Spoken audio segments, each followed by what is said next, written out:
nous aimer, nous pouvons nous pardonner, nous pouvons nous réconcilier, nous pouvons recommencer avec Dieu. Et c'est ce que Dieu attend de chacun de nous. Je te bénis, je te glorifie. Et puis, quelques instants après, on renie le Seigneur parce qu'une situation difficile se présente. On injurie, on parle mal, on veut abandonner, on veut tout abandonner. Pourquoi? Parce que nous vivons des moments difficiles. On veut retourner, et c'est là que Satan piège beaucoup de frères et de sœurs, et ils leur disent, mais tu sais qu'avant que tu sois à l'évangile, tu n'avais pas tous ces problèmes-là. Hein? Tu n'avais pas des problèmes d'argent, tu n'avais pas des problèmes comme aujourd'hui tu as l'évangile. Et beaucoup sont en train de discuter comme ça avec le diable. Ah oui, c'est vrai, hein? Ouais. Ben, il faut que je retourne dans le monde et j'aurai plus de problème. Dites-moi, est-ce que c'est la vérité ça? Non, c'est faux. C'est le mensonge du diable. C'est le Satan est le père du mensonge. Non, enfant de Dieu. Si nous avons des difficultés, cela est normal. Quand Jésus a dit, il a dit, mais j'ai prié pour toi afin que ta foi ne défaille point. Et c'est ce qui est important. Jésus a dit, veillez et priez afin de ne pas tomber en tentation. C'est un temps où nous devons redoubler dans la prière, nous attacher au Seigneur et crier à lui.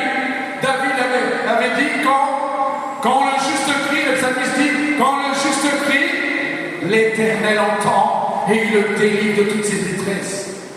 Quand le juste crie, le juste c'est qui? Le juste c'est qui? On dirait un peuple mort. Le juste c'est moi. C'est moi le juste. J'ai été justifié par la foi en Jésus-Christ. Amen.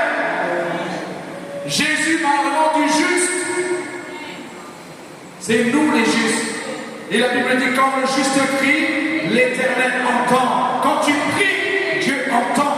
Il n'est pas sourd. Même si tu sens que tu n'as plus de force, que tu ne vois plus l'espérance, tu sens que ta vie ne tient qu'à un fil. Amen. Dieu est là. Il est vivant. Alors n'abandonne pas. N'abandonne pas, enfant de Dieu. Et la Bible dit dans la suite du verset 20, le lendemain, il partit pour Derbe avec Barnabas. Et quand ils eurent évangélisé cette ville et fait un certain nombre de disciples, ils retournèrent à Lystre, Icône et Antioche, fortifiant l'esprit des disciples. Ils ont encouragé les disciples. N'abandonnez pas.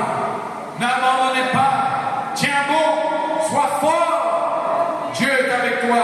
Les exhortant à persévérer dans la foi et disant que c'est par beaucoup de tribulations qu'il nous faut entrer dans le royaume de Dieu.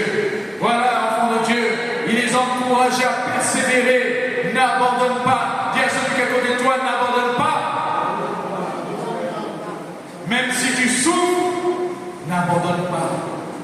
Même si tu ne vois pas encore la main de l'Éternel agir, n'abandonne pas, enfant de Dieu. Dieu est fidèle. Il fait, il travaille. Tu ne le vois pas, mais Dieu fait son œuvre. C'est pour cela que nous devons rester dans la foi et ne point nous décourager. Dans la